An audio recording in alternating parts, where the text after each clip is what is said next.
You are listening to the Pencil and Paper Podcast Network. Welcome to the Palace of Megapixels. This is Super Mega Crash Brothers Turbo!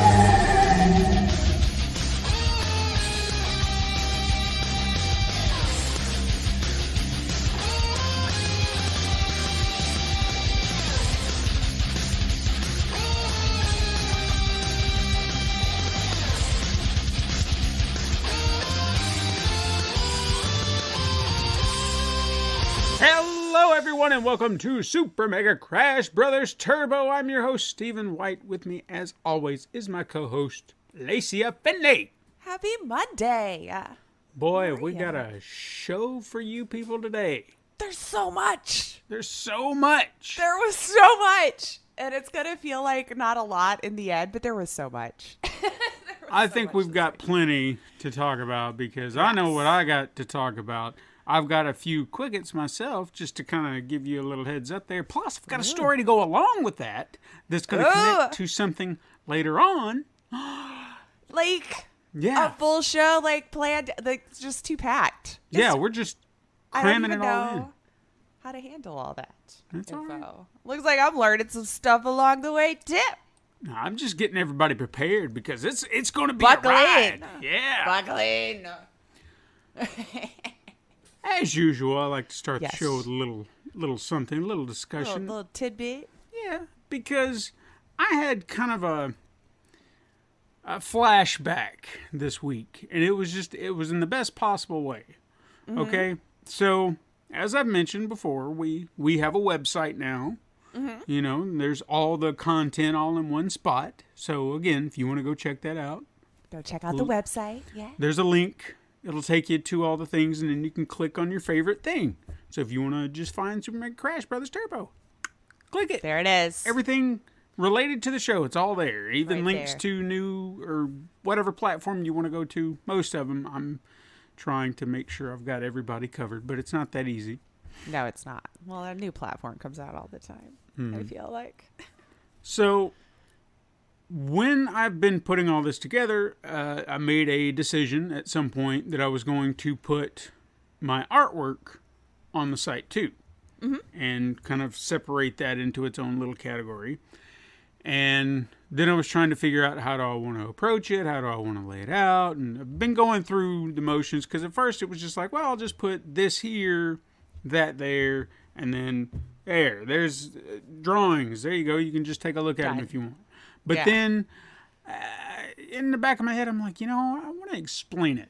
I want to tell a story. I want to get context to everything.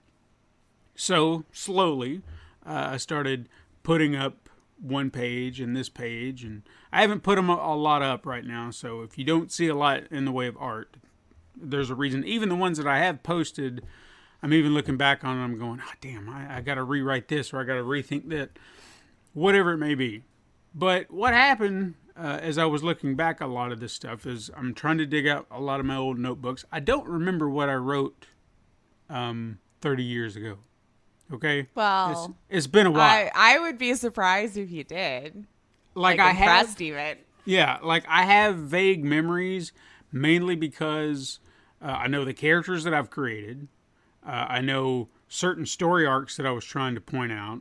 I guess like the real important stuff, but like the finer details are just kind of like, is that what happened? What happened? Like I can't remember specifically. So as I've been writing some of these essays about these characters that I created and where they started, where they came from, and a lot of that, I couldn't remember all the details. So I started digging back into my drawings so I could refresh my memory.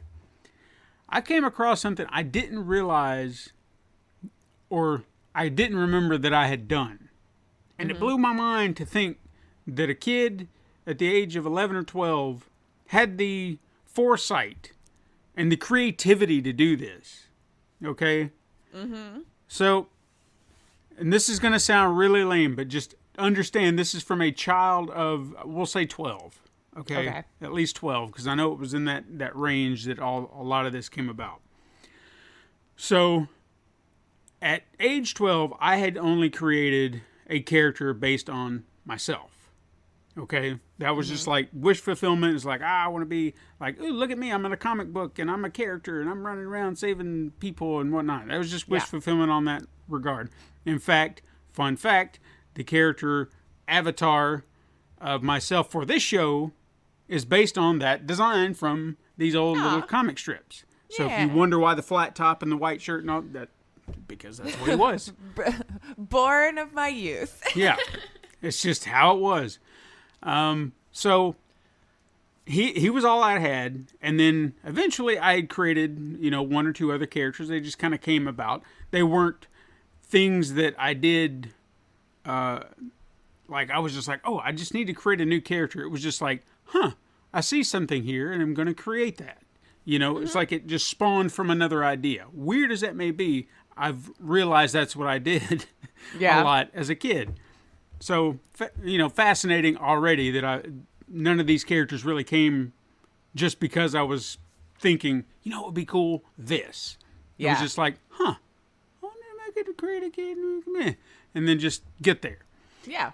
Anyway, one of the characters, and again, I'm trying to embrace the silliness of it all. In fact, even in the essays, I explain that as much. I had a character, probably the second one I ever created, called Robo Rabbit. Yes, Robo Rabbit. He was a robot. Rabbit. Yeah, and he had the initial designs. It was pretty simple. He even had like a little fluffy tail with spikes on it. Why? I don't know. But he was a rabbit. But why not? Why not? Exactly. Yeah. While the character itself may not have been written seriously or to be even taken seriously, I've got to say it's actually one of my favorite designs that I've gotten better at designing and doing, to where I think he's a really badass visual, despite the name. But that's just my 2 cents of my own character. Anyway, at the time, this character was there's no way he's a rabbit. And he's a robot rabbit. He lives in his own little cartoonish world. That he's separate. He's separate from everything. And then my brain said, well, what if Steven met Robo Rabbit? Oh my God. And my brain just exploded. I was like, what if? What if? I can do that. I can because make this happen. I could write this story. It can happen. I don't know why this was so, if these were my characters, why couldn't they meet? But in my head, I was just like, oh, my God, epiphany, boom. So I drew out this picture, seeing the two of them together, and I was like, oh my God, this is just going to be the greatest thing ever. And I'm just freaking out, this is amazing. These two characters I've created are now together.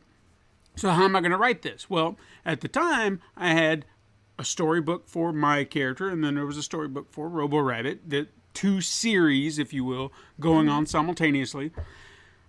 So I had thought that I had just written this story separate, as a combined effort with one of them, and it's just them together. The team up of the century, mind you. Oh, for That's sure. what this was labeled. That was the name of the story itself. Oh, no. Team up of the century, because nothing's ever going to top this. Never.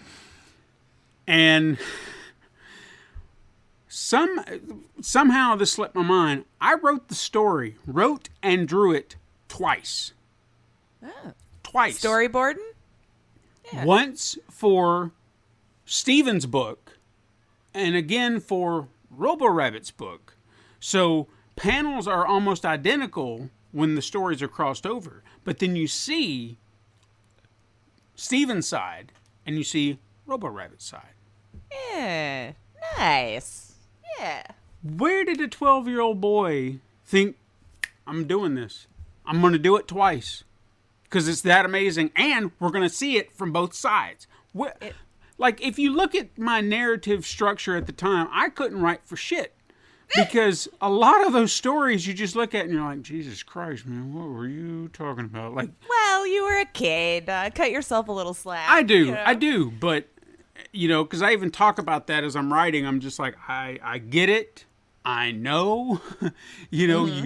Because even the first, one of the stories I was looking back on, I trying to understand what was I thinking? Like, how did I think this made sense? You know, Through logically. the eyes of a child. Yeah. Exactly. You're just like, hey, this is what happens because as kids, we don't allow ourselves to get hung up on all of the things that would actually happen in real life, you know? Like, so it's a much more innocent frame of mind, you know? Like, this was literally one of the story points, one of the things I dug up. It was just like, my character was like, hey, I'm going to go to the news and I'm going to tell them about this thing I did and I'm going to be famous. Yeah. And that was it. Yeah. That was it. So, and it worked apparently in the story. In the context of the story, it worked. And I was like, great. That's okay. I guess that's how things work or did back then. Maybe that's how it was back in the 90s and I just didn't remember. You know? Probably where you got the idea. Well, when we were growing up, it was far more likely we'd be on the news, local news, just saying, for making anything or going to a park or planting a tree. That is true. Yeah. Yeah. Not anymore. No. So you in your head it was like, yeah, they come around all the time. I'll just get on one of those and tell them about my comic book and bam. Yeah. Yeah. There you go. See, I'm famous now. Mm-hmm. But yeah, when I saw that, I was like, man, that is because it's almost like 1 minute my brain isn't really concerned about the writing part of it, but on the planning part, oh man, like I had ideas for days. You know, and I was just like, hey, you know, it'd be great if we did this twice. And surely to God, like I honestly believe the idea had to have spawned from some. I cannot believe, and maybe I did, but I just cannot believe that I wasn't inspired by something else to do it twice. I don't know what. I can't remember what. But something tells me there was something out there that was just like, hey, we did this thing like this. Mm-hmm. You should do it like that too. And I'm like, that's it. I'm doing it. I'm doing it now. But maybe I'm wrong. I don't know. I can't remember. I would just take credit now. Yeah. I mean, it's too far gone. You have the evidence that you did it, and that's all we got. So if you want to see this, I won't say it'll be up anytime soon, but my plan is that I just will keep checking in. Yeah, I'll get it up eventually because I want to make sure that everything's written. I want all the details that I can remember. Even something that I put up at one point when I started digging back and I found some of the drawings, I was like, shit. I was like, this is... Like, I had some events backwards because I was writing. I was like, this is what happened here. And then we did this, and then we did that. And then I started flipping through my pages, and I was like, oh, shit. No, this happened after that. I was like, oh, damn. So I was like, all right, well... Well, did you reference your other book just to make sure something didn't happen in that time frame that would have caused that frame to be written or drawn? It was just, for some reason, I had some events backwards, and I don't know why that's how I remembered it, but the evidence is here. Yeah. But the drawings are terrible, but they'll be up there for you to look at because I want people to see. It's history. It's how it came to be. Yeah. I want people to see, like, if you're a 10-year-old kid and you see your drawings and they look similar to what I was drawing at the time, and then you look at what I'm doing now, I don't want you to think it's going to take you 30 years to get where you, like, to where I am now, but just know you can always improve. Right. You know? Don't think that that's as good as it's going to get, because I remember at one time I couldn't draw. Like, that's part of the story. I don't want to give it away, but Robo Rabbit now came about because I couldn't draw Wolverine. Ooh, maybe that's why he had the spiky tail. Maybe. But he didn't have the little paws or the hands for the things to come out of. Perhaps. But there's you a little taste. And then you got to go find the Robo-Rabbit. I don't think I've posted that Robo-Rabbit page yet. But when I do, then you can hear the whole story about why that was the case. Mm-hmm. Yeah. From as he can recall it. There you go. Yeah. Another as I recall it. May not how it happened, but that's how I remember it. That's and right. I didn't do it exactly word for word, but I was close. It's fine. It's fine. That's also on the page, too. If you would like to check those out. See? Yeah. Look at that. Look at that. So, what you been playing? I did pretty good this week. Well, 2, which in my track record as of late. So I went and got It Takes Two. Mm-hmm. And the hubs and I have been playing it, and it's quite fun. I don't know if you've looked into it at all or whatever, but it was the same studio that did, I think it was No Way Out. We're about the brothers, and the whole concept is you have to play with another individual to figure out these puzzles and stuff, and apparently you're feuding parents who wanted to get divorced, and your child was not happy about that, and then somehow through some sort of magic our spirits got put into 2 dolls. And now we have to go through our house as little tiny dolls trying to figure out how to get to other toys and stuff to get our daughter's attention to hopefully have her cry on us so we're not a doll anymore. We haven't beaten it yet, but I think it's really, I think it looks nice. It actually came with a PS5 upgrade thing in it because it didn't have it for sale for PS4. So looks really good. I'm finally in that zone where I'm like, look at all the pretty colors, and my TV can handle it, and everything looks so cool. And I think that the way that they made the puzzles for you to have to work together is quite interesting, because you're both having sometimes to do something completely different, but it has to be done at the same time and timed and coordinated and all this kind of stuff. And I think it's cute.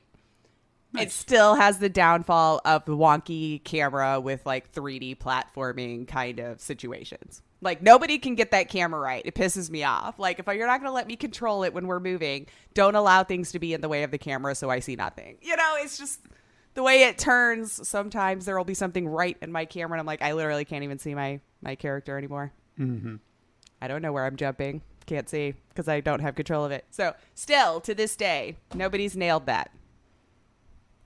I will complain about it forever. I just feel like with 3D platformers, nobody could get that camera angle right, man. It always has to go wonky or weird or inside the environment somehow. I don't know.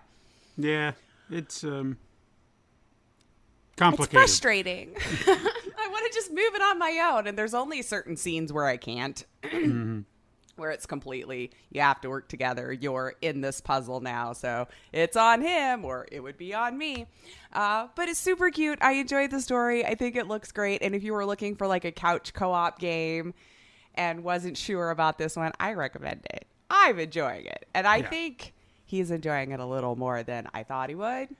Because I know with those kinds of games, it's very hit or miss. He's very kind and will just play them with me, because he knows I want to find games that we can actually play together. And he was laughing his butt off at some situations. So I'm like, I have to feel like he's at least enjoying it a little bit, whether it would be a game he'd want to revisit or not. But I recommend it. And you can play it online, I guess. You get like a free Friends Pass that can join you or something if you wanted to play it online as opposed to locally. So, food for thought. And then I saw, as my travels to look for new FMVs just to see what might be coming out or anything. And now this isn't a new one. Not sure how I overlooked it before. It's called, I'm probably not going to say it correctly because it's a Korean word. So, Motosolo. Motesolo. I'm sure I didn't pronounce that correctly with the right inflections on the words or whatever, but apparently it means no girlfriend since birth in Korean. So what? It's like a dating sim, I'm guessing. Like like as much as I've played through it, that's what I'm gathering from it. It's hilarious. I'm in love with this tiny little game. Well, I shouldn't even call it tiny. There's quite a bit. There actually was like 35 achievements that I saw that you could get right away. And I'm like, interesting. Because like usually with like indie FMV games, 10, 15 achievements. And most of them you get for just finishing a chapter. Like they don't give you a whole lot. But the way it plays out, there's a lot of different ways you could kind of factor this together. And I see now why there's so many different ways. So you're just playing, I don't remember dude's name because again, I'm sorry, the names, it doesn't stick in my brain. But he's never had a girlfriend. He's getting set up on a blind date. And clearly just his goal is, I need a girlfriend, I need a something, I need to get married. I'm in my 30s, I think, or close to his 30s in the game. And like, we got to move on with this, right? And so you're set up on a blind date. And the only things you really have to work with is sometimes you can get up and like click on other things to see, like, you're reading the menu. We decided to go out for like tea or coffee for our date, you know, or talk to the barista for a brief moment in time. And you have your phone that sometimes you can interact with. And I truly believe every little thing that you choose a little bit differently makes it turn out slightly different. Because I would get like one ending, and I never remembered that I had actually texted something slightly different to someone else in my phone chain. There's a lot of different things that I still haven't successfully gotten her to go out with me. Like, I've gotten close, and to the point where she's like, I respect you, we're friends, you're actually really nice and cool. And some of the stuff that you choose to do is so bizarre, off the wall, bonkers. I know this is kind of a spoiler. And this is what's funny about this game is they were specific about spoilers. They ask in the beginning, are you a broadcaster? If you say yes, you're allowed to play like 3 scenarios, and then I guess it cuts you off. I imagine you would just not choose broadcaster if you wanted to cheat that system. But just to let you know how many different angles is going on, they were pretty specific about not wanting you to like show all of the different endings. But yeah, I still haven't figured out how to get her to like fully like me. But it's just, there's one situation where we go back to our seat and you can choose, like, we got up, we ordered our tea and coffee, and then we go and sit back down.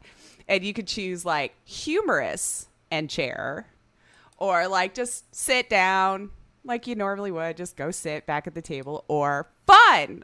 So I chose fun. And for some reason, I guess fun to them meant he jumped on his chair and sat like this and then started doing a bunch of dances, making her embarrassed looking around. And this goes on for a long time, like an uncomfortably long time. Like even me as the viewer, I was like, can we wrap it up? Like he's doing this far too long. But I think that's part of the charm of how ridiculous it is. I recommend it. It's so ridiculous and silly. And I'm here for it. And I want to keep getting all the achievements now that I see what it is. I think I've gotten like 3 different endings. I tried for another one last night. I can't get her to like me. There's some piece I'm missing, man, that I can't figure out. Because at least it does let you skip video you've seen. Mm-hmm. So I usually can know right away if I unlocked something new because that skip button won't show up. Little hints so I can kind of go a little bit faster. But I think I need to pay attention to some of it because if it's going a certain way, depending on what you like grabbed at the desk. Did you grab straws or did you grab napkins with the coffee? Did you know, like that changes a little dialogue and everything that's going on at the table too. And you have videos to teach you how to do on a date. But are you going to take the advice of those videos? I mean, it's up to you and the 3 options that you get when it comes up. You know, it's true. I recommend it. It's ridiculous. It's fun. It's tomfoolery. And there's even like a whole little scene where like the hot chick walks in and you have to battle whether you're going to be staring at this hot chick or maybe just stay with your date and listen to what she's saying. I don't know. You can be that person and decide. I did both. Again, hilariously and uncomfortably long. But we stared. And we stared for a very long time. Anyway, I recommend it if you want a silly dating sim. Mata Solo. I'm sure I'm not saying that right. Okay. I've heard them say it. But, like, I don't know. I just don't know how to make those sounds. I'm sorry. I've not practiced. So, Gotcha. Go look it out. I think it's hilarious, and I was just laughing my butt off the whole time. So, yeah, that's what I played this week. Okay. And I had a good time with them both. I think they're adorable. What about you? What you been playing? Only one game, and we're going to talk about it later. Because that's all I got. Cause I was going to say, that's probably was fairly beefy, I would imagine. Took some time. Mean, a little bit. I think it was just a matter of I didn't have time or as much time as I wanted. And even yesterday, when I wanted to spend a good amount of time on it, I got screwed out of some of my time. But being a busy adult. Yeah, but I got a good amount into where I can speak to it in detail. Gotcha. Just Which they probably already saw the thumbnail or something. I don't Yeah, know. I you love know that we what try I'm to be talking all about. cryptic, like nobody's figured it out. Shh. Yeah. Shh. We're so good at secrets. Yeah, y'all know what we're talking about. Anyway, what do you got in the way of news? We had quite a bit. Like, not a lot of beefy stuff, but a lot of pretty decent, important stuff that just kind of cracked along. Anyway, briefly, a little Activision Blizzard update. You always got to check in on them now, I feel like, on a maybe daily basis, as fast as the news has been moving with it. But it agreed to pay $18 million to eligible claimants in an agreement with the U.S. Equal Employment Opportunity Commission. So a press release on Activision Blizzard's investor portal outlined the agreement that the company has come to agree to pay this fund or this money. So the $18 million the company has agreed to pay. And it has to go to eligible claimants. And the way they made it sound like if there's money even left over, it's going to go to specific charities that helps for gender inequality issues, company diversity, equality, inclusive initiatives, all these kind of things for women. I'm not sure why you'd have money left over. You shouldn't. And in fact, I'm not against where they're putting it towards by any stretch, but I feel like there's enough people probably, and again, they are in a specific time frame, granted, like the claimants that they're talking about, but don't you find $18 million to be just a little low? I'm very upset about that just because I know Bobby Kotick gave himself $154 million last year alone. Yeah. And I feel like it's going to come out of Activision Blizzard, not his pocket. This seems like chump change to them. It really does. Like, yeah, $18 million does not seem like nearly enough. And I know it's still going on, and I know there's still other judgments to be had and rulings to come down and investigations still underway. And I realize this is only a small chunk of it, but yeah, I don't feel like that's going to do anything really in the grand scheme of things to the company as far as like a punishment. And even think about it. With it being such a low number, if you have a lot of claimants come in saying, yeah, it was me, they're going to get dick. Mm-hmm. This is just yet another way they get to screw people out of stuff. And this whole thing is weird to me. And again, I don't have like a legal degree or anything like that to understand. I'm sure there's somebody sitting there go, well, the law, blah, blah, blah. And that's fair. I may not understand what T's they're having to cross or I's to dot or anything. But if you're like still denying wrongdoing, I feel like agreeing to pay a settlement kind of says you are.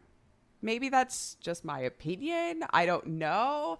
I just feel like if you're willing to settle in any regard, and it may have ended up being cheaper that way for all I know. They were like, oh, if we do the 18 million, I bet that'll be a lot cheaper than if we let everything keep proceeding out. So it's not the only investigation still underway, people. Like, so this is still going to go on, I think, for quite a while. 18 million as it just seems like I don't know. Chump change.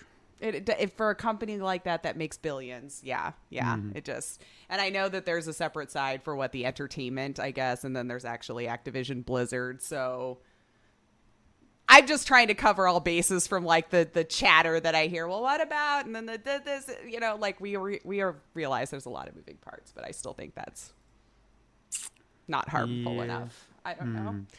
Anyway, acquisition week, eh? Mm-hmm. We had it starts with more acquisitions. Sony got Blue Point. Everybody's probably seen that already. Probably no big surprise. They've been working together for a while. Yeah, I think that was a good get on their part. They were gonna. I think it was a matter of time. I think there's even been rumors about it for months now. So I feel like they accidentally leaked it in something like a few months ago and then like hurried up and deleted it or something. But now it's official. Like I should have looked that up, but I feel like I remember Sony accidentally, maybe on a tweet or something. Anyway, it's official. They're now under the Sony banner. So their focus has been creating remasters and remakes of games. So they did work on like Uncharted, the Nathan Drake collection, Shadow of the Colossus, Demon's Souls remake, So yeah, I mean they've proved it to people that they know how to do these things well so far. I've heard like their reimaginings, they're porting up to make the mechanics more today's tech. Been going over well. So we'll, No, I feel like it'll just be more good work. I did see that they had said that their first game after this acquisition would be something original, which I would be interested to see what it is. I would be interested to see, yeah. But, and again, I don't want to pigeonhole them, but they do so good with remasters and remakes that I really hope they don't decide to not do them anymore. Oh, good. Well, I mean, I feel like, do they do PC ports? I feel like a bad person. I probably should have looked that up because Sony's been all about that lately too, trying to get their games over there. I mean, shoot, they've got a lot of really amazing other games that I think could get the remaster love that would translate very well. But like again, God of War 2, like the OG PS2 games. Like maybe not everyone realizes it. The one that just came out, it's not the first one. There was 3 whole games. PS2, right? Mm-hmm.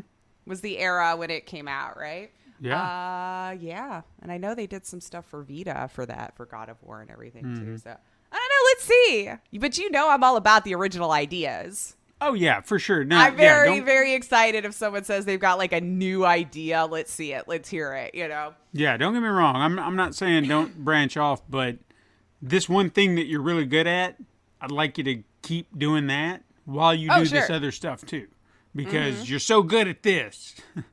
Yeah, but keep it coming. Yeah, but I wouldn't mind seeing what else you can do that's not someone else's idea. For sure. So I guess congratulations, Sony and Bluepoint, a new little match made up this week, and the other acquisition. Netflix got Night School Studio, so it's been starting. They said they were breaking into games, people. We've been hearing the news now about them getting some teams. So they are the dev team behind Oxenfree, as you're very aware now. Didn't you just finish that one up? I did. So with your review on it being story-based, it kind of stands to reason that Netflix would kind of snag them up, because I still have this just vision of their games being streamed at no extra cost, apparently, to your monthly payment. I feel like it would have to be story-driven, narrative-based games. Sure.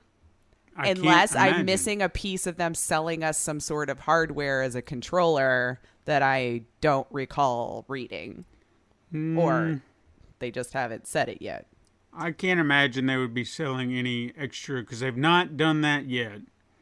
If it was Nintendo or something like that, sure. But, sure. Well, yeah. But, I mean, Netflix... You need this special controller for it that looks like a controller we made 40 years ago. No, Netflix wants you to sit right there on your couch with your remote and watch all the Netflix. And whatever they can do to push more of that onto you, they're going to do without you having to change anything except pay more. Because they have increased their prices so much in 10 years. Well, yeah. And this will make it go up. Despite what they're saying now, at some point they'll be like, well, you see, with all this new stuff, we got to increase prices because, I'm still always amazed how they make so much money. Really and truly, it's not like they can serve up ads to you, really. And they're spending all this money on TV shows and films that I'm just, some people aren't even paying monthly for. They're just using other people's. Like, I'm very impressed when I see their numbers. It's like, in my head, I can't figure it out. Yeah, it doesn't make any sense, because if you think about it, based on my certain subscription services right now, you pay more for Netflix than any other service. Yeah. HBO, $15. Sure. Paramount, Hulu's like 15, 16 now too. If you do the ad free. If you do the ad free, but you don't have to. You know, you can pay the $5 or whatever it is, $5 or $6, whatever. I don't know. They just upped it. They keep harassing me with the message when I open it. I'm like, I get it. You want another $1? It's fine. It was like only $1. I don't know. I was like, fine. But even still, it's less. Yeah. So it's nuts. Ooh. Yeah, I don't know. We'll see. But yeah, to me, this just kind of made sense, considering the experiences that this developing team's already been creating. So yeah, they did want to let us know they're still working on Oxenfree 2. That might have been a question, I guess, that they were getting. Oxenfree 2 Lost Signals. So still expected to launch in early 2022. Looks like Switch, PS4 and 5, and PC. I didn't see an Xboxes listed in there. Maybe that'll change, but I would imagine if this was in development before they were bought, they probably still gonna honor those things that they were gonna come out on. Anyway, so seems to be one of the first big studios to join the Netflix market, and we'll see what happens. We'll see what happens. They seem to be good with it. The people on the developing or at least in their press releases. They're being cordial. Whatever they're saying. But yeah, I mean, they did work with Netflix, it looked like, already before. When I was looking through, it looks like they helped with Stranger Things games, with Telltale before all of that happened. The project hit a rough patch, of course, when Telltale shut down in 2018. So that project went unannounced, but they had a new one, a different game that came out later on, for Stranger Things. But and then, of course, the most recently at the Palace here, at the Palace of Pixels that we played, was After Party, because I know we both got through that too. So I guess we'll just wait and see what they're going to create for only Netflix, since we got Oxenfree 2 we know is already being developed and coming out on other things outside of Netflix. Yeah. I'll be curious to see what they do. I am curious to see how this plays. Like, I feel like it has to be very simple with that you could use a remote for. It would have to be, yeah. Because they've done interactive narratives? They've done interactive movies, yeah. So, and but I still used my controller because that was when I was still just using the PlayStation for TV.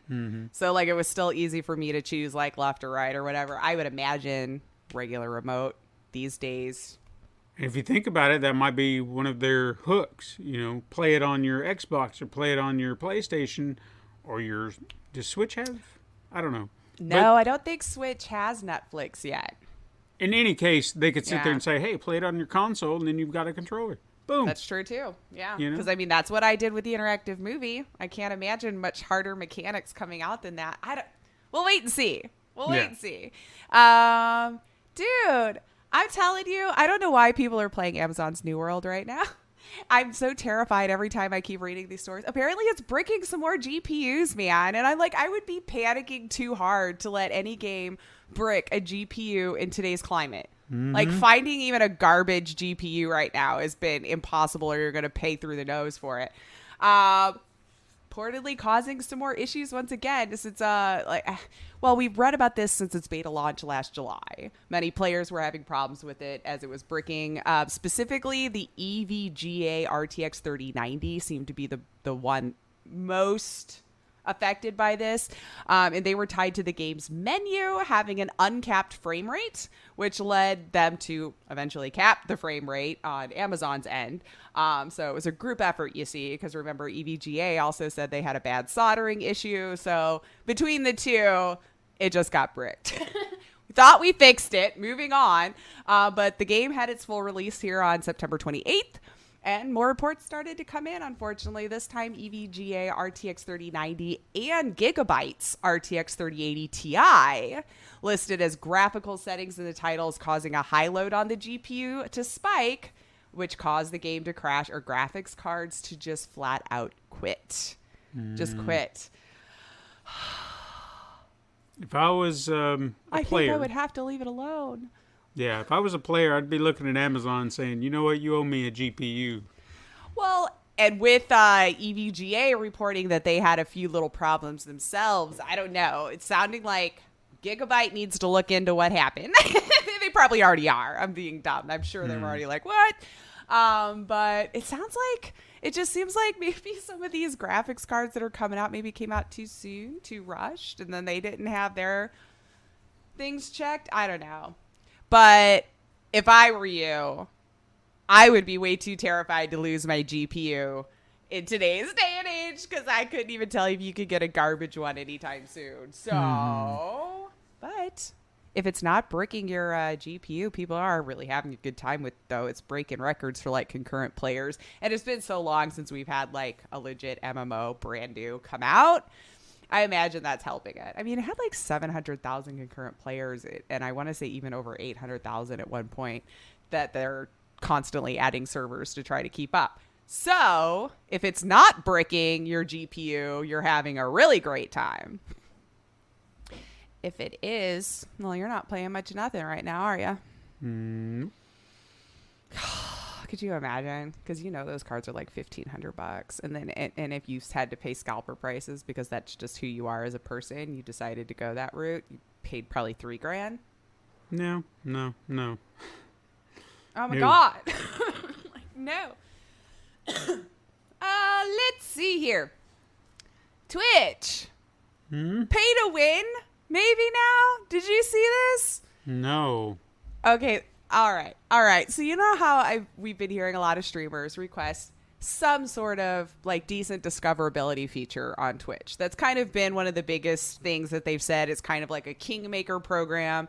If you already had a lot of viewers, if you're searching through categories, you tend to get pushed up to the top. Granted, they do have filters now where you can go low to high, high to low, recommended, things they've implemented. But overall, discoverability, most people have gone off the platform to drive traffic to the platform for their stream, right? Right. So it sounds like they've implemented, or testing rather, in some places here, a boost feature. So what you can do apparently, and this is on your viewers, by the way, that a thing will pop up. So for 10 minutes during a stream, a notification will pop up informing viewers that the boost option is available. Viewers who want to participate can pay for a number of recommendations. So there seems to be two purchase tiers. For 99 cents, you can boost that person's stream to 1,000 recommendations in their recommended feed, right? And then for $2.97, call it $3, you can boost it to 3,000 different people's recommendations. So the purchase window occurs randomly for streamers who can participate, and could happen every stream. It doesn't sound like it's something that 100% happens all the time, or when it's going to pop up on the stream. It sounds like it's kind of random. And then the viewer, if they would like to, boost their stream. Now, I don't know how to feel about it. Because I have a bad feeling like, I hate to call them smaller streamers, up and coming streamers who aren't in the 1% of the ecosphere on Twitch, right? Yeah. Like, I'm hoping they won't be I've been thinking about this all week, trying to think of an idea, because, like, I haven't streamed in a year, so my opinion probably means nothing anymore. Like, I don't stream. I don't use any of these tools, features. I don't even ask for them anymore. I don't care.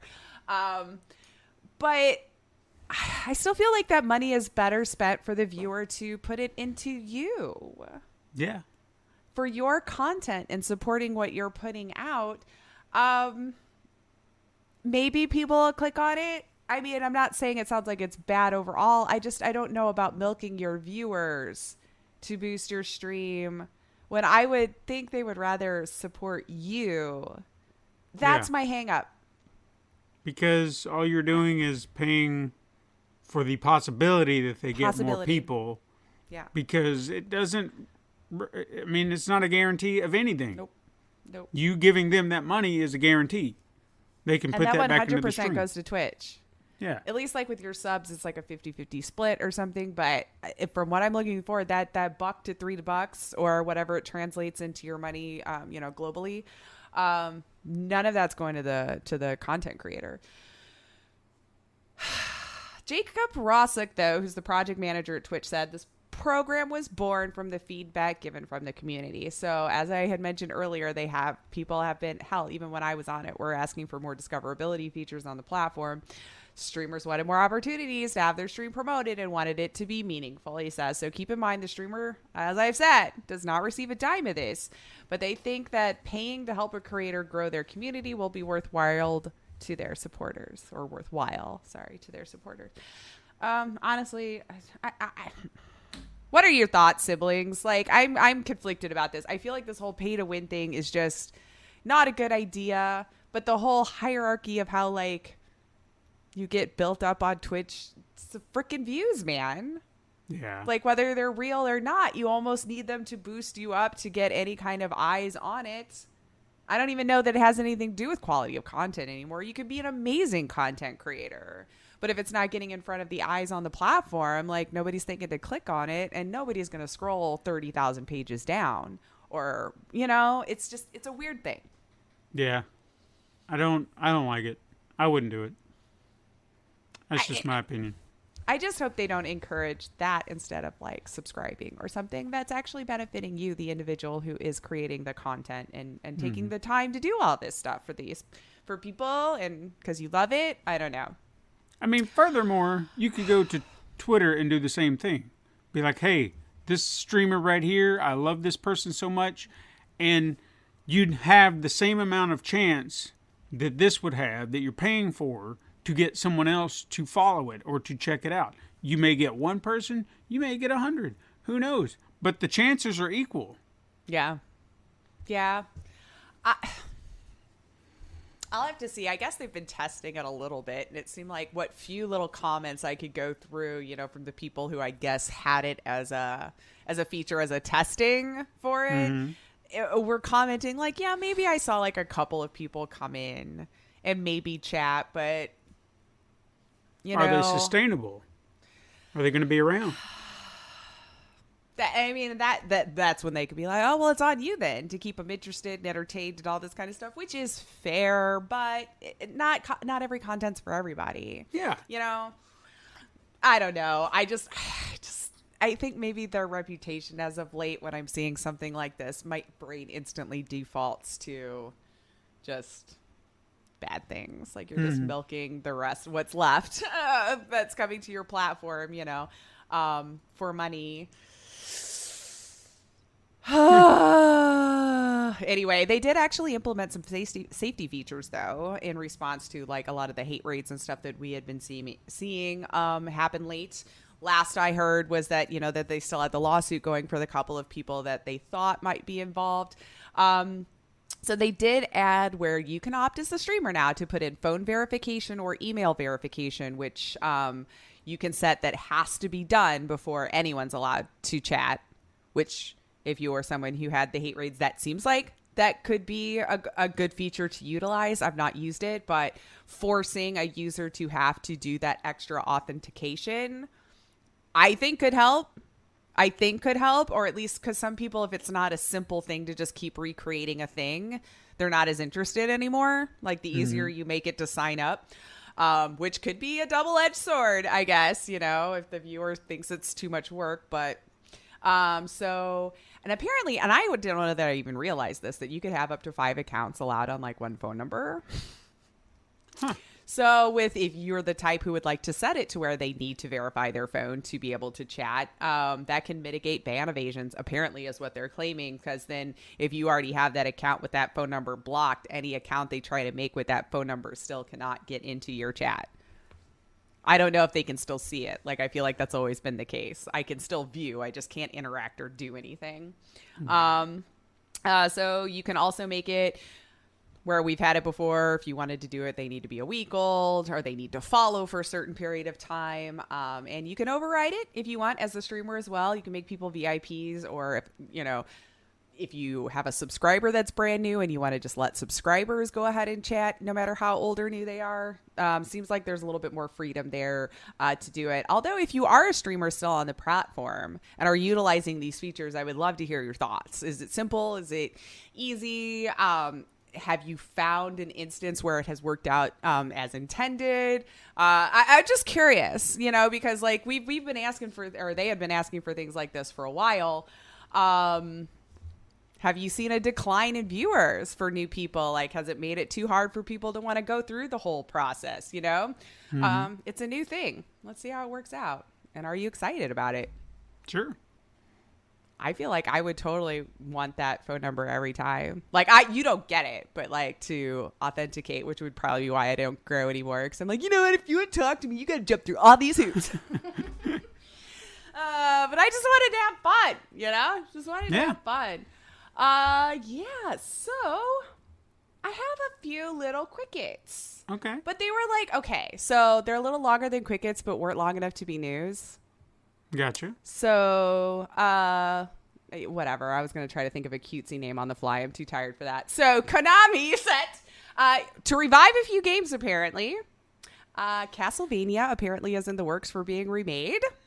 Silent Hills. But they said like a bunch of third-party people could be working on it. It's so kind of funny that I'm seeing them trying to do all this when most of their in-house remakes or reimaginings or whatever have not been great. Yeah, that's my problem. I'm curious how this Silent Hill thing with the whole Konami Kojima thing, or even Metal Gear for that matter, like, because they're even saying that there's possibly that in the makes as well. I don't know. The Castlevania apparently is the first one, which they're alleging is a reimagining. So that one right there could be remade, rebuilt. I don't know what that means yet. I feel like a disaster. That's right. It could very well be. But yeah, they said that the publisher is working on new installments and remakes for its biggest franchises, including Metal Gear Solid, Silent Hill, Castlevania. Blue Point is not behind the wheel, which apparently that was what we thought. Maybe now. I don't. At least I would know they were in good hands if they were, but right. Oh, well, Virtuos, apparently, if I'm saying that right, is the team that is doing it, and they helped co-develop games like Horizon Zero Dawn, Outer Worlds. So, I mean, it doesn't sound like it was a trade down by any stretch of the imagination. Okay. But how much creativity do they have? How much freedom are they do? Is it a rebuild? Is it a remake? Is it just making it into today's times? This I do not know for you yet. But they did say that multiple Silent Hill games are currently in development at various external development studios. Did you just kind of throw it out there and like, everybody work on it and we'll take which one we like? yeah. Is that how that works? I don't know. I don't like that. Okay. But I think your confidence should fall even more when you see, did you see that eFootball from Konami this week? No. Did you see it? No, I must have just blocked that out. I mean, it like just came out and is already the worst rated game on Steam. GG, guys. That was pretty hard to do. They got 8% approval, 8% positive out of all the people who played it, which beat out racing game Flat Out 3 with a score of 15%. So, well done. Yeah. Oh, it's so hilarious. If you look at like the graphics they ended up with and then the graphics and stuff that they touted apparently for everyone, it's hilarious. Yeah. I don't know. I don't play the game, but I have, I've seen the videos and I do have to laugh at the glitches. The fact that there are 8% of players out there willing to defend it. Yes, only 8%. Give it a positive. Yeah, but you know what? I should have looked this morning at how many the reviews were up to now, just to see if it's dropped any. You don't have to like a thing. If you don't like it, don't like it. Konami doesn't give a damn. It's true. Or at least they're not going to say, well, you know what? This guy right here, he gave us let's do something for him. This guy, he did it right there. I don't know. So if you're playing eFootball, I think it was free though. So maybe we're all just kind of like, meh, whatever. It shouldn't matter as much, I guess. But yeah, it's for what it looked like you were promised for people who were interested in this like a year ago. And I was looking back on some stuff to what you got. I could see why you'd be a little upset. The glitches. I mean, the glitches. Sometimes I saw the little players, like, the little players, listen to me. This is how I talk about your football. The little players on the field, two of them went flying across the screen. The ball stayed put. I think they were supposed to still be with the ball, pretty sure. But they went that way. Or the Naruto run, where their arms got somehow stuck completely behind them. Yeah, I don't know. Whatever. I guess probably microtransact it up so they can fix it. Anyway, I was excited for this. Capcom actually came out. They want PC to be one of their main platforms for its future games. They want to make sure everything's 50-50 between the sales of PC and consoles by 2022 or 23 at the very latest. So on the heels of the announcement of Monster Hunter Rise coming to PC next year, we should have Like, we've been seeing them bring it over, so I'm very happy to see this. And the numbers they've been releasing with PC have just been so great that apparently it just gave a nudge when the Resident Evil series finally passed over 100 million lifetime sales, including all of that in there. So needless to say, they love probably the difference in their pocketbook. So as PC gamers, sounds like we should be okay from here to forth, knowing their game should be coming out on PC and not... Now, you might have to wait. Because I feel like they did, on some cases, come out on one before the other and vice versa. But I can wait. I don't want you to sell me the game twice. Just put it out at the same time. You know, it's always been fascinating hearing that Capcom, like, I know that I heard a few years ago that some of their, like, they seem like they should be more profitable than they are. So this might actually be, not to say that they aren't profitable, but it almost seemed jarring to me. You see a lot of the franchises that they have, the games that they've worked on, and you're like, man, they got to be doing great. And they're just like, oh, I mean, we're doing all right. And it just seemed like they're, you know, we're not struggling, but we're not, you know, making bank. So it's just, we're doing okay. And it's we're surviving. Yeah, and it's just, it struck me odd. I was like, what do you mean you're just okay? Like, yeah, the more I've dove into like how rights holders and all this kind of stuff works, I almost to the point where I'm like, I don't know who owned what anymore as to why the person who was due didn't get it. Because, oh, wait, they owned this thing, but you only owned that thing for a certain period of time. And then they get it with perpetuity till blah, blah, blah, you know? Yeah. But maybe artists get screwed so often. Maybe this move to PC will be what they need. Again, I'm not saying that they're hemorrhaging money or that they're hurting, but... nice revitalization. It just, yeah, like I said, it just seems odd to me that they wouldn't be doing better than they are. Rolling in it. Yeah. They probably got like some other side gig stuff that's just like helping out. Probably like merch or something. I don't know. But think about it. Mega Man. Resident Evil, yeah. Monster Hunter, Devil May Cry. Yeah. I mean, that's just 4. To name a few. That's just 4 that I've Ghosts and Goblins. That was a game that they've recently revived. I'm sure I could go on if I could think more. But those are well-known franchises. I know. It is always funny how that happens, right? I don't know. I'd have to look into that more as to why, but seems like they're doing well enough, and maybe they were just waiting for us PC gamers to go, can you please just let us play it over here? We'll buy it. And then boom. And then we weren't lying. And they're like, okay, all right. See, I'm like, see? We wanted to play. I like to pretend we have way more power than we do. Anywho. Anyway. Moving on. Game Awards 2021 is returning, and it's saying an actual in-person live event this year in December is what they're touting for now. I'm going to say for now. I feel like anyone guaranteeing anything like that in this state and age, just wait. We never know what's going to happen anymore. But Thursday, December 9th, kicks off the event at the Microsoft Theater in LA, and will, of course, be live streamed as well, which is where I would have been watching regardless. Sure. No huge details yet on who will be attending. I'm sure it'll just be, lots of new titles and announcements and fanfare and awards and like an award show in person. So Jeff Keighley says. We'll see. I don't know. Yeah, we'll see. I mean, that's what they're saying. I'm telling you to hold off buying a ticket because I don't know what's going to happen. Dude, you'll like this, but no, because you're not a PC gamer. Anywho, Red Dead. You'll like it, but be sad. Okay, you can't go have ahead. it. Red Dead Redemption 2 with a mod. A Mexico map expansion. So as someone who I'm sure did way more wandering around and exploring in Red Dead Redemption 2 than I did, there's that whole Mexico region that you just couldn't get to because of fighting and all this stuff. Like there was a nice little reason why that played along with the game. Well, now you can go into there and explore if you like. Developed by players who just wanted to see that game, the original, like remastered in that little area with the Rage engine. I'll have to look into that. I don't know if I've heard of Rage engine, but it sounds cool.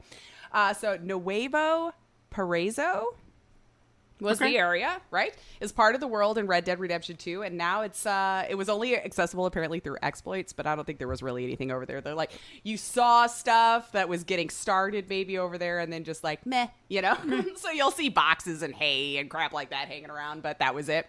And the players that saw that the regions of the game were going unused, so they took this mod to collect all of the Mexico custom content off of Nexus Mods and put them together for players to download together just in one swoop.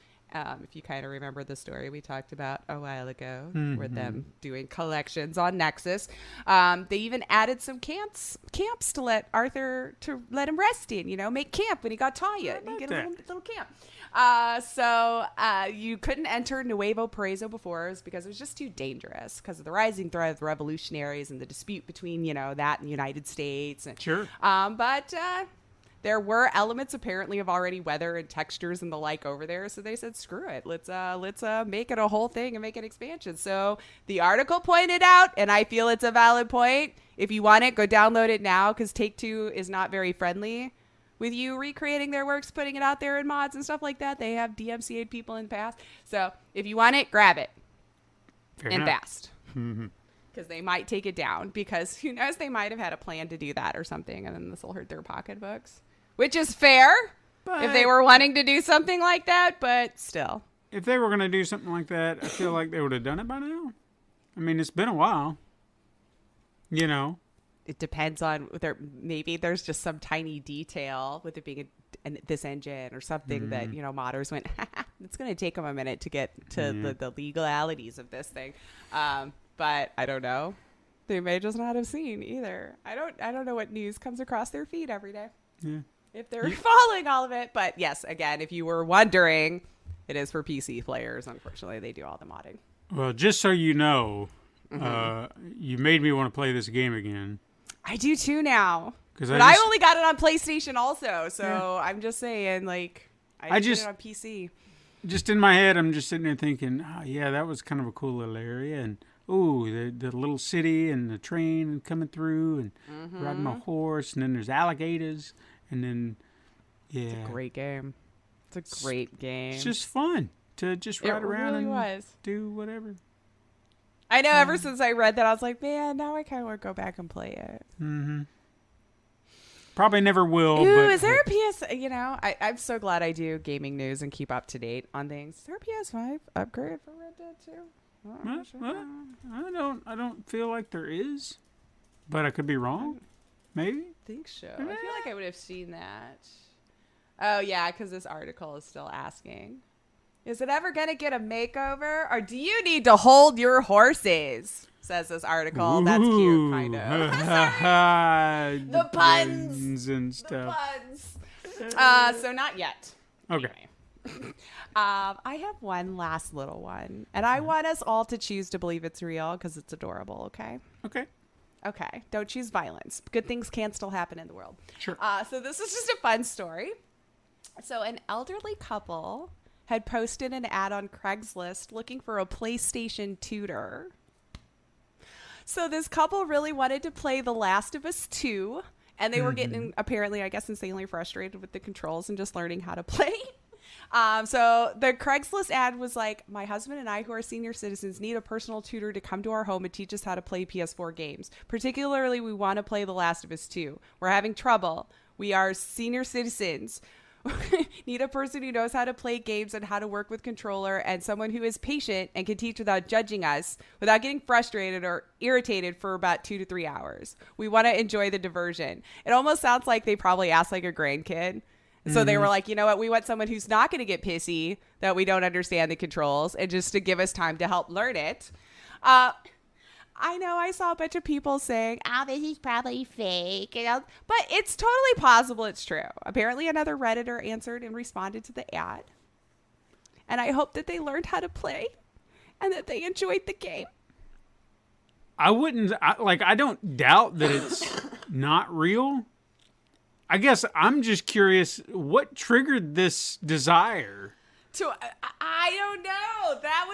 That is a good question. I was just thinking maybe in my head too, if they were just like flipping through, who knows, they might like horror. This, as a couple, have always liked horror. So, you know how you get lost in YouTube rabbit holes or something? Came across this, probably watched some gameplay of it, like, I want to experience this co-op on the couch with my wife. But damn it, I don't know how to use all these buttons, you know? It could be fake, but I think we should all just, there is good things that still, and innocent, wholesome things that still happen in the world. And I saw the ad, and I'm going to pretend like it is true, because it's just more fun to think of this elderly couple wanting to play games and just needing someone to teach them how to do it. I mean, again, I'm not doubting it at all. I want to know the why. Right. Like I what, mean, probably only so much you can put in a Craigslist ad. Sure. You know. But that's all the little crickets I had, and I know you had a couple. Yeah. Now I said them.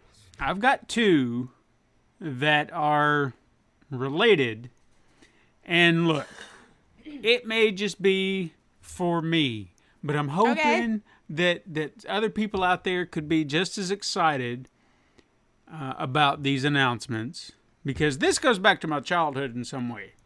Okay, in a sense, I will say around the time that the 12-year-old, the boy, that guy. Because that was about somewhere in there. Anyway, have you ever heard of a game called Horror Legends? Possibly. I was unfamiliar with it.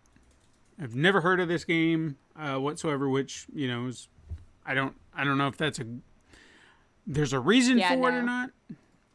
But I've not heard of this. It seems to be a Dead by Daylight style multiplayer game. Yeah. Game developers October Games. They recently added a character that might be unknown to the wide swath of people, but not me.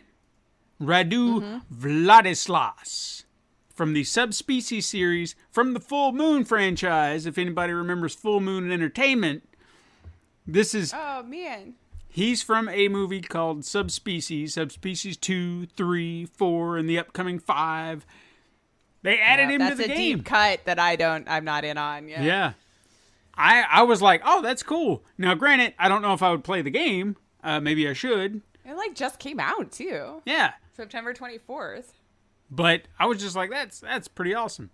I don't know how good the game is. I can't speak to it, but that to me was just like, that's pretty awesome.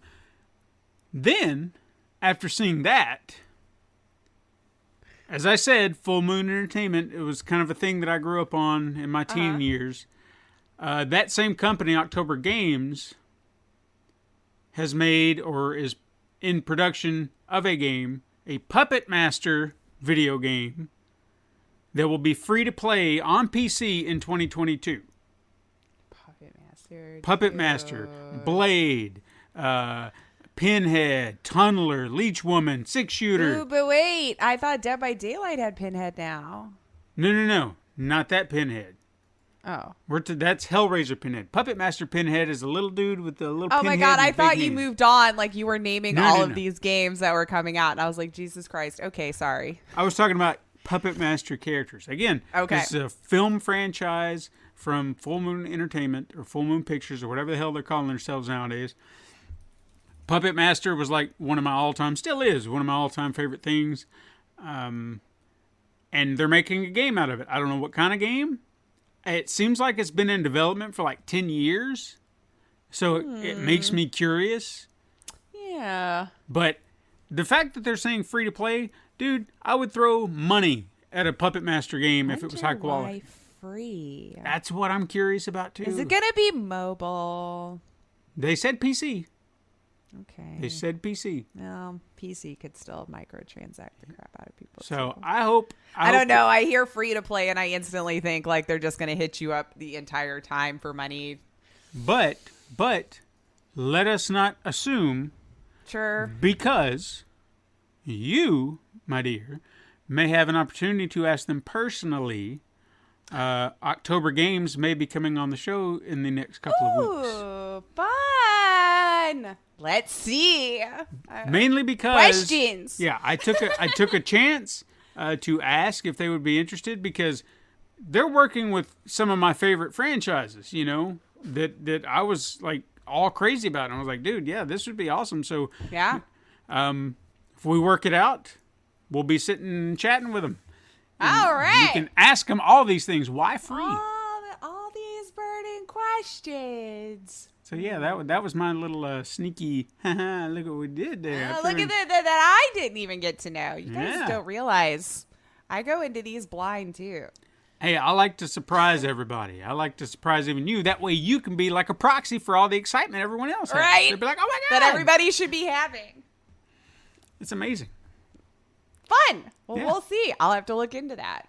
The game looks interesting though. Yeah. Like the first one you were talking about. The other one I don't see anything on, of course, as of just yet. But interesting. Yeah. Interesting. But we'll see how that goes. It does look. Now I've already forgotten. The Dead first by one you just Daylight-esque? said. Yeah, the Dead by Daylight one. Again, I'm making assumptions. It may be something completely different. No, but, it looked kind of like that. But like the little dolls were creepy. Like, But they're so awesome. They're so awesome. If you've never watched Puppet Master, we've got to. I don't know if I have now. Ashamedly. Like, while I'm looking at this here. I mean, I'm not going to sit here and tell you that it's like the greatest horror film franchise ever made, but there are some entertaining entries. Like, you will attach yourself to the puppets. Like, you'll have a Okay. favorite at some point going, I like that one. That one's my favorite. Everyone's got a favorite. Yeah. 89, eh? I don't know.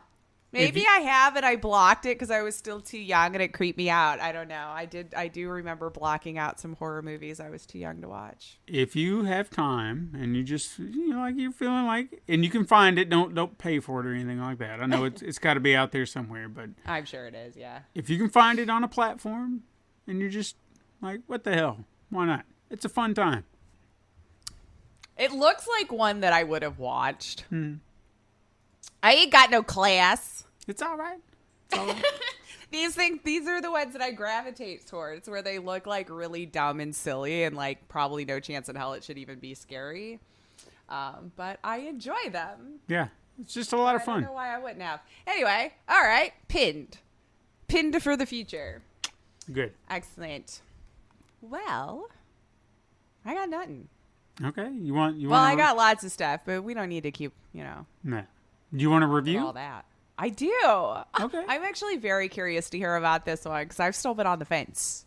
It's okay. So you're gonna make my decision today, maybe. And I hope that I make a proper decision for everybody because I've seen some things rolling around the internet, and I'm here to either agree or disagree. I've not looked into it yet. Yeah. And it's funny, too, because I guess I wasn't expecting division. And maybe I just looked in the wrong places because even in other places I've heard nothing but positive. So A lot of it should just the eye of the beholder. right. All So these what things are- we're talking about would be Kenna Bridge of Spirits, which is a game that I was excited for the moment I laid eyes on it. And that was like an initial teaser trailer for the game, like a year or two ago? I feel maybe? like that's when we first saw it, maybe at an E3 or something. Yeah. Blends together now.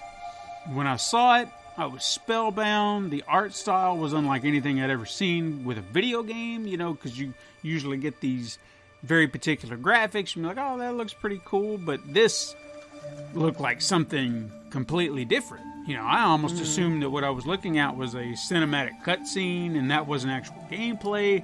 Game would never look that good. And then we got to see a trailer with actual gameplay, and I was like, oh my god. Yeah. We're actually, this is really, really amazing.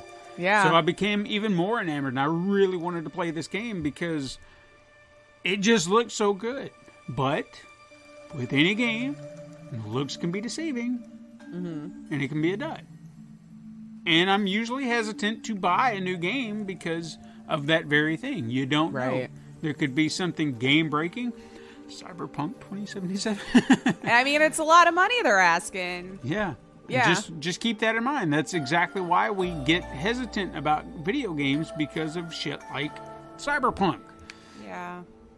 And in some cases, you feel like you have to trust the developer a little bit before you just chuck money at them. Well, and with Cyberpunk, to be fair, Right. we did. That's how it was with They Insomniac. proved themselves already, you know? Yeah, like Insomniac. I immediately, as soon as they said Spider-Man, I was like, here, Done. take Yep, it. Here's You're money. mine. Yep, I trust you. You got it. Done. And I might do the same thing with Wolverine because, you've not failed me yet. Yeah. Yeah. So until you do.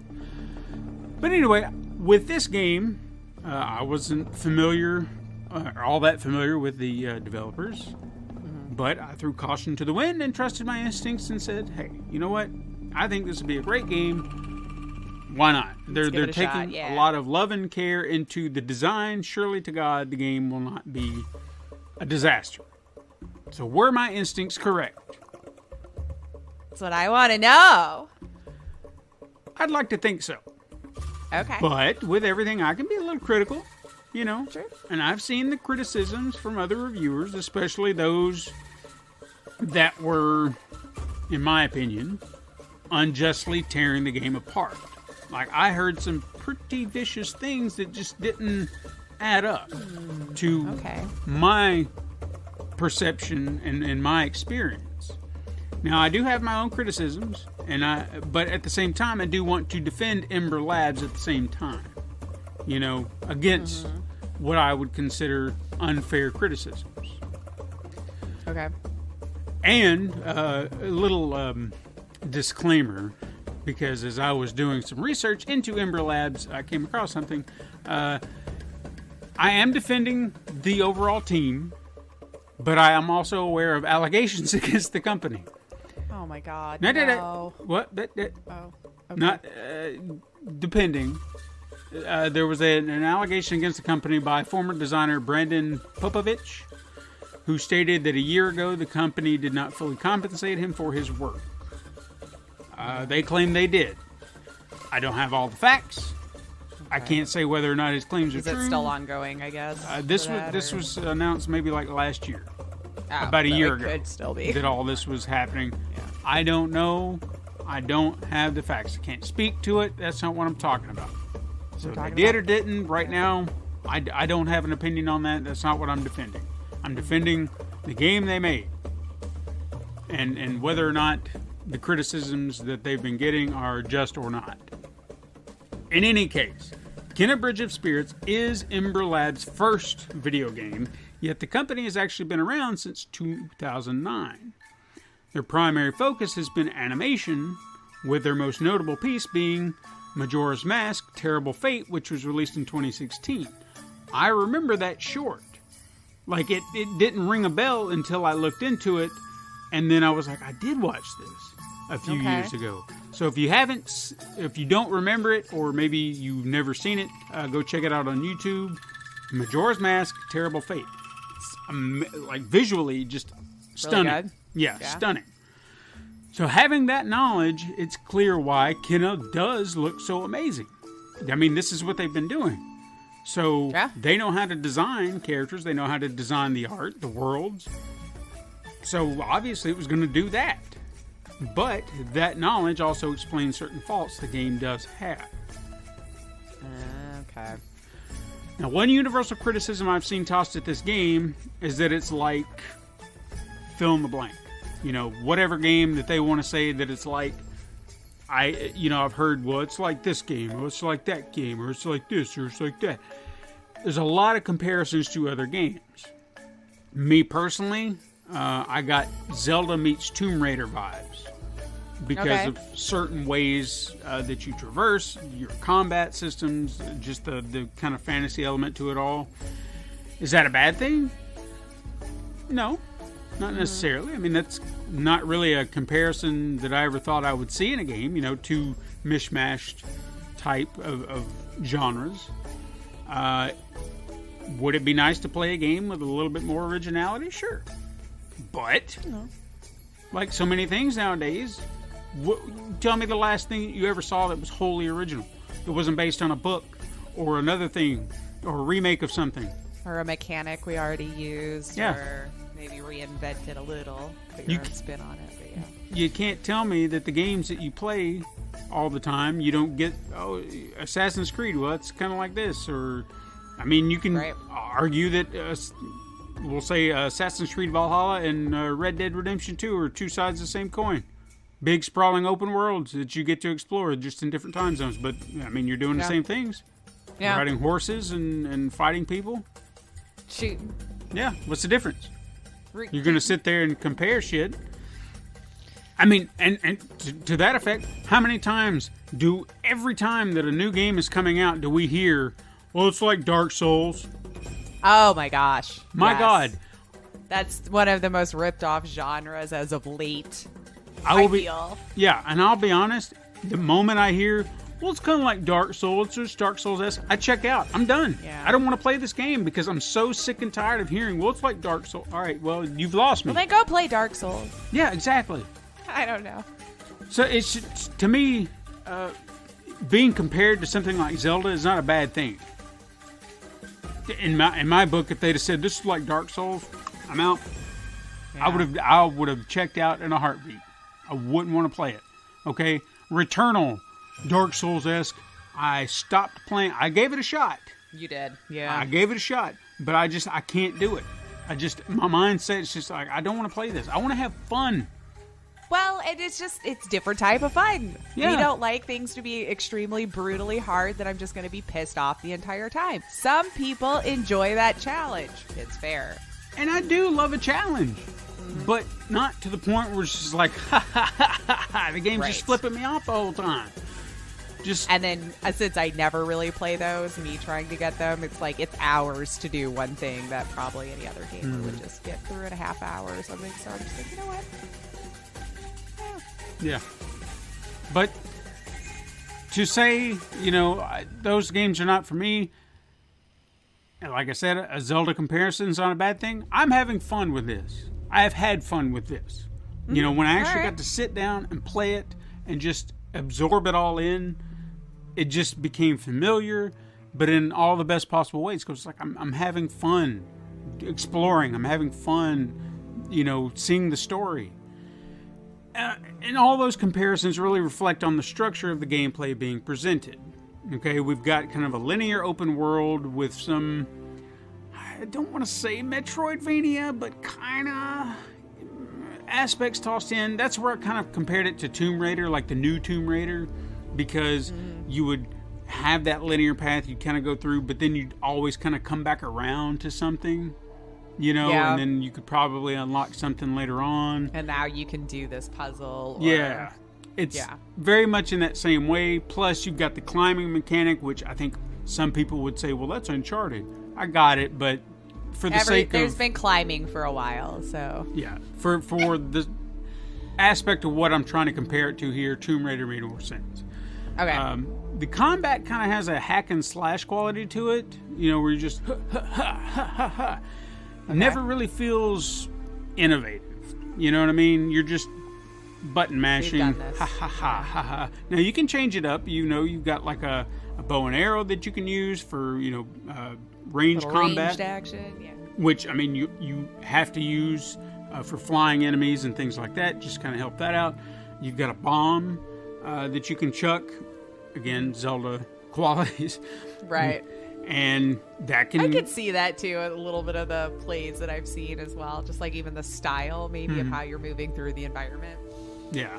And even with the bomb, I wouldn't say that it's... Like, me personally, I don't ever remember really using a bomb in combat with Zelda unless it was required.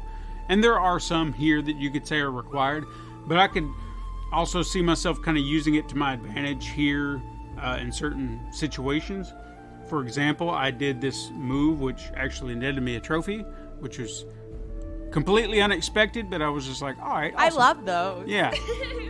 You chuck a bomb, and then if you can pull out your bow and shoot an arrow fast enough, you explode the bomb before it hits anything, and then you can create damage to the enemies around you. Bam! It's a quick, effective method to change up combat a little bit. Sky AoE. Right. But at the end of the day, like I said, the hack and slash, don't expect any super engaging combat. You've got your moves you can do here and there, but it's not super kind of complex. repeat those. Yeah, Zelda-esque, very, very much in that vein. The one, I don't want to complain about this because I got used to it. But in Zelda, you have kind of a lock-on mechanic, so it's easy to kind of keep your enemies on point. They don't have this, and sometimes you can get a little disoriented. You just have to be good at aiming. Not might already take me out. Well, no. I mean, with your bow and arrow and all that, like there is kind of an auto assist with your aim. So if you're kind of within a general direction and you pull out your bow, it does seem to kind of generate in that direction. But when you're fighting and you're surrounded, it's a little easy to get, caught off guard by the enemies behind you that you can't see. So you have to be aware of your surroundings at all times. And I know that can happen in Zelda, but I feel like with a lock-on mechanic, you can kind of back yourself up, focus, and then you know exactly where everybody's at. Here, if you go one direction here, one direction there, and miss somebody, you're kind of caught off guard, and you can't lock in on them to refocus where you're at. So interesting. It's like I said, it's not all that bad, but it would have been a nice thing to add in, just to kind of help with maybe combat. On a different difficulty level. And again, maybe peak at a lower one just to see if, like, maybe that just comes with regular or whatever level you choose. I don't know. Or if you even choose one. I don't know. But again, I'm not going to say that it makes or breaks the combat. It does add a little bit of something. You just have to be aware. You can still move. I mean, while we're even talking about it, controls are very tight. When you're fighting, I mean, you can move, dodge, roll. The whole shebang. You even have a shield you can kind of put up. Okay. You just have to be aware of your combat situation and how you're going to react. That's, I guess, what I need. That's now, I want to mention this, and I'm not sure if it's a design flaw or maybe I'm trying to do something faster than it is designed to do, but I've noticed like a minor little lag in my control sometimes. Little latency maybe between the controller and the game, or more when I'm running or moving. Like sometimes, and it could be just something that I've noticed. 1 minute you'll be running, and if you drop off a cliff or something like that, or even just a small little step, you stop. Like your run stops. You don't keep running, and maybe it's because of that mechanic that they did, because you'll be moving and then if you get caught up, your movement stutters for just a brief second, but it's noticeable to where you're just like, go, like you're trying to push her along, and then she'll move along again. So it's a minor little thing, and it could just be to where they added this. And there's no like stamina, or you have to hold L3 or something. Or, you press L3 and she'll run until you're supposed to only have to. you hit a button or you hit a platform, and then she stops. Okay. It's not constant run. It's more like, I stopped. Oh, I tripped. You got to go again. Again, it's a minor thing, but it's, But noticeable. Yeah. Speaking of controls, let's talk about the rot, which I'm sure everybody has seen. They are your companions through this journey. Throughout your adventure, you can find up to 100 of these big-eyed little fuzzballs. Aww. And they not only assist you on your journey, but they can help you level up your skills. So the rot have kind of a lemming quality, if you will. You'll see a boulder, you'll see something that needs to be moved, and you'll be like, hey, go do that, and then they'll go do it. And then they kind of help you out. But then they can also help you in combat. So if you have like a big enemy coming at you and you just need a moment, maybe you're overwhelmed, you can sick the rot onto an enemy. They'll distract it and kind of hold it steady for you to either attack them or to focus on other enemies. And then you can turn them into bigger weapons, like a big rot arrow, which like gives more damage to the... Like you're tossing the little guys at them? Mm-hmm. So I mean, they come in really handy. They're assisting in all sorts of ways, and then you can even use them to purify the land in some ways, even though they're called rot. Weird, right? I was wondering about that, but does it get explained why they're called that? I am almost to the end. I do want to say that. I was So not. it could be a spoiler?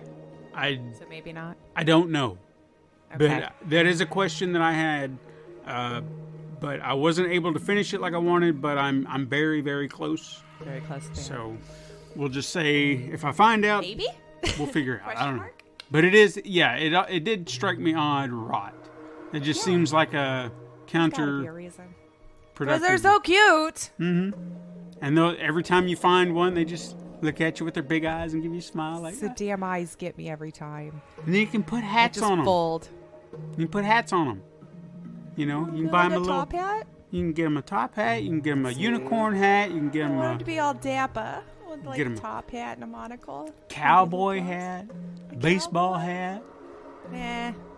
Cowboy hat's cute though. I mean, Baseball hats these days, sometimes I get a little like. But in any case, you can. Every one of them can have a hat. You can find all sorts of hats. And you can Sit just there dress and 'em. dress up my little guys. Yeah. And you just look at him and he's just like, yeah. I don't know what it is, man. It gets me. I can't stop smiling. Like, look at that fish. You want to squeeze them. You just look. You really do. You know. I feel like I would be Lenny from Mice and Men. I'd squeeze him so hard I'd kill him. I just want to pet him and squeeze him and love him. And call him George. But anyway, somehow I've gone this entire time and not talked about the story. You know, you were just asking story-wise. You know, what about the rot? Well, What about him? we'll just say this. Obviously, he plays Kenna, who is the she seems to be a spirit guide whose goal is to help spirits move on to the afterlife. Okay.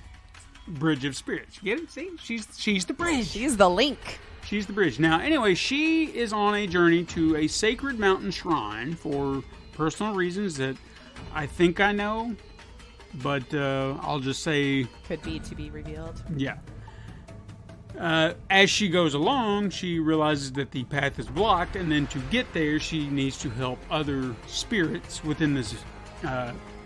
I'm assuming something bad happened in the village because I don't feel like I've gotten all the details yet because everybody seems to be dead. But there are several people that you need to Showed help. up a little late, did ya? Yeah. No. But there are Right on time, maybe. Perhaps. Yeah. But there are certain troubled spirits that need help crossing over. So to get to the mountain shrine, you need to help these spirits cross over to whatever they need to so you can get to the mountain shrine. And then it's all good. That's how games work, right? That is. Yeah. Yep. Wrap it up. Nice and neat. Now, obviously, it's not as simple as that, and I don't really want to take away from a lot of the stories. Like I said, this is not like a super long game. They could have stretched this out if they wanted to, but they didn't. They kept it simple, Which and I can appreciate- respect. Yeah, Yeah. I appreciate that. Need to make it longer for the sake of it. But the first characters you will come across, I honestly feel like you'll fall in love with them outside of the rot, which are Saya and Benny. I'm sure you've seen the two little kids with their little button noses and their little faces. Aw. Yeah. Are they obnoxious, though? Nope. They're as Okay. sweet as can be. They want to help you because they're trying to find their brother Taro. And they're just like, we miss our big brother. We want you to help. You know. Potential love interest? You said Big Brother. No, he's dead. He's a spirit, remember? I have to Man, help. I don't know what she is, really. She's a spirit guide. Now, if you can have relations with a ghost, I mean, they tried it in Ghostbusters, didn't they? Anyway, I just, I wanted to hug Benny and Saya because they were so cute, and Okay. then you hear their stories, and you feel bad for them. Aw. Pulling at the heartstrings? Yeah, Okay. but anyway, I don't want to go too deep into stories because I Not don't. too spoilery. That's a good synopsis. I would rather you check it out for yourself. Yeah. I don't want to give it away in that regard. If you look at the game's overall influences as far as design, you can see reflections of Japanese and maybe even Indonesian cultures, which, I mean, it's all there. The music by, I hope I'm going to say his name right, Jason Galati. That looks right. Yeah, Galati. Galati. His soundtrack also mirrors this, giving it some of the game's most unique qualities. And hopefully you've been hearing it the entire time and you see what I'm talking about. And considering most games nowadays, one of the things it drives me nuts every time that I see a new game trailer. It's like, here's a new reveal. And it's always some dark, drab, post-apocalyptic war zone with zombies or war zones or super tech futuristic, but it's war. Bah! This was a breath of fresh air despite what it may have been emulating, because you had nice, lush, colorful environments. Even when it was attempting to be dark and sinister, it was still colorful. How do you do that? Yeah. That's great design that you're saying, understand that everything around you right now is very dark, or it's meant to be menacing, but colored. It still feels vibrant. Every dark side has a good side. Maybe we're supposed to be all philosophical with it. Maybe. I mean, it's like I said, it's so refreshing because I don't see it enough. I'm so tired of this every fucking time you see these games and it's just the same things. So when people are going to sit there and say, well, this is like that game, it's just like that, so is every other game that seems to be announced anymore. Yeah. Don't give me that. I'm not going to sit. We could easily pull from a lot of stuff. Yeah. Yeah. I'm not going to sit here and tell you that you've never played a game like Kenna. I can't, because it does borrow heavily from other games. And look, I don't think that's all surprising, considering Ember Labs wasn't up until this point a game studio. Okay? This is their very first attempt at a video game, and I would wager doing something familiar was kind of a safe bet to see what they could do. It's like, okay, what games do we like? I like this game. I like that game. Let's pull from some of these things, and we'll work our design magic, and then we'll see what we can do. Yeah. Okay? It does look gorgeous. Yeah, absolutely. I mean, the cutscenes alone, you're just like, my God, am I watching a movie? You could be. You could fool someone. I can promise you there isn't a game that looks just like this. Maybe for Ratchet and Clank, having that level of just... But think about that. That's a big studio versus a very, very smaller studio that's been doing nothing but animation up to this point. This is impressive for a first-time video game studio who's never meant to be a video game studio in the first place. Okay? It wasn't the original goal. Yeah. Yeah. I mean, the visuals in my mind, and I've heard other comparisons too, but for me, I mean, I thought I'm looking at something Pixar quality. Their style of animation. Other people have thrown out whatever. I don't know what other... I'm not going to... Whatever you maybe grew up with. Yeah. Maybe we're just seeing the generational divide on comparisons. You may look at it and you'll have a different opinion of what you feel like it looks like. I said Pixar. But you know what? Ember Labs, they put a lot of time and effort into this game. They've gotten a feel for the landscape now. You know what I mean? They know what they can do. You have one in your belt. Yeah. You've seen the process.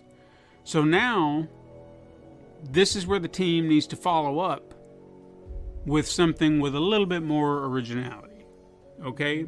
Not saying that it has to be, again, because we've argued this point the entire time. It's going to be hard to do something 100% wholly original. New these days, yeah. Right. So, but at least give them that. If you're going to criticize, well, it's a lot like this, it's a lot like that, it's the first time. If in the future they're doing rip-offs of every other game, then yeah, we're going to start getting critical. Then we've seen you. Yeah. We know what you can do now. You're not doing much of anything original. You're just giving us a lot of good eye candy. But that right now, I'm just saying, cut them a break. Right now, okay? Once they get to their sophomore effort or their, third, fourth, fifth, whatever it is, that's where their true test will be seen as a legitimate game developer. Do they have it? Yeah. But for my money, Kenneth Bridge of Spirits is far from a bad start. All right. Well, I say it just sounds like we just need to keep an eye on him now. Like they did a good inaugural push on something there and look good, plays well. It sounds like it's fun. Yeah. Isn't that what it's supposed to be? You'll get into it. It'll be breezy. Like I said, I'm almost done with it. We're probably talking maybe a 16-hour game.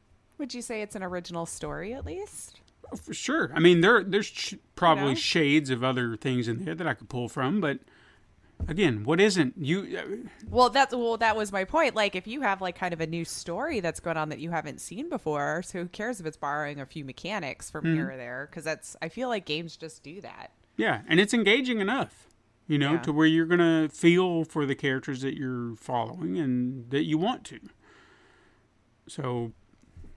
I will say, as long as we find out they are in fact paying their artists, since we had a little bit of a maybe pin in the top of it, then give it a shot. We're not making judgments on that because I don't know all the and plus I'd still like to try and get them on the show at some point, but unless they turn out to be garbage people. But again, I'm not judging anybody. I don't know. Yeah. It's not my place. Yeah, it's still allegedly. Yeah, so. Got to give it its fair day. Well, excellent. I still kind of want to play it. Yeah, I would definitely recommend it if you're not willing to put down the money on it.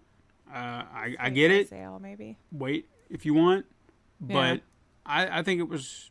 I don't regret my purchase. There you go. Hey, and with it being so gorgeous, I don't know.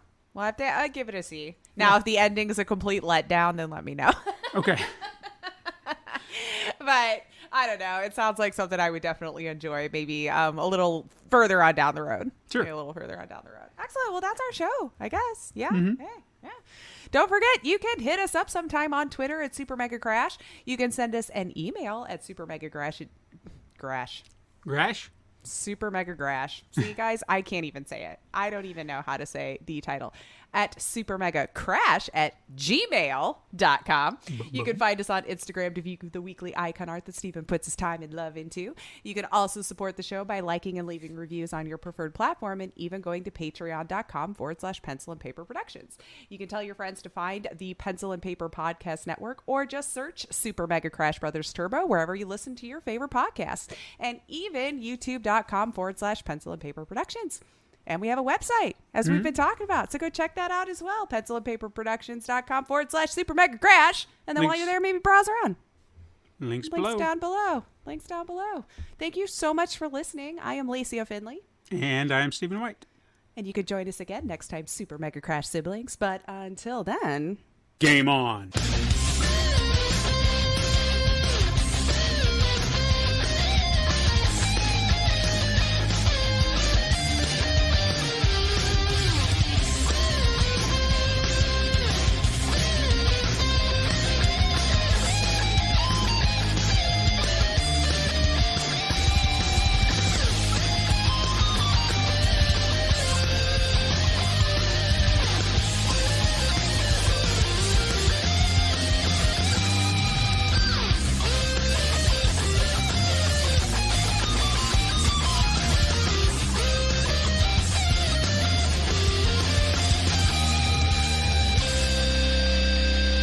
This has been a Pencil and Paper Podcast Network production.